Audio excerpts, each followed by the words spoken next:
మత్స్యకారుల ఆందోళన. కాలుష్య పరిశ్రమల నుంచి సముద్రంలోకి వెలిసిన పైప్ లైన్లు తొలగించాలని డిమాండ్ చేస్తూ కాకినాడ జిల్లాలో మత్స్యకారుల ఆందోళన ఉద్రిక్తతకు దారితీసింది.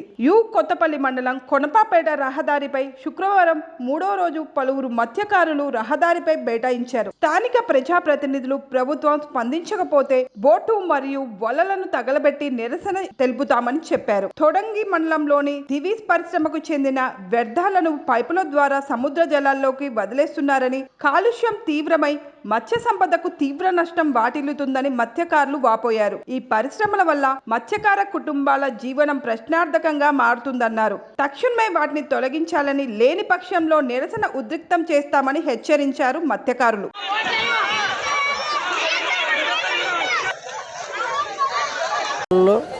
తగలబెట్టిన కారణంగా ప్రజలకి న్యాయం జరగలేదనేసి తెప్పల వల్ల తగలబెట్టేస్తున్నారు.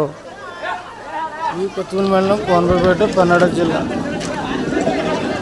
ఇందులోనూ పెద్దలు సేకరణ లేదు, ఓల్డీ లేబరు ప్రజలే మొత్తం అంతా చెక్కబెట్టింది.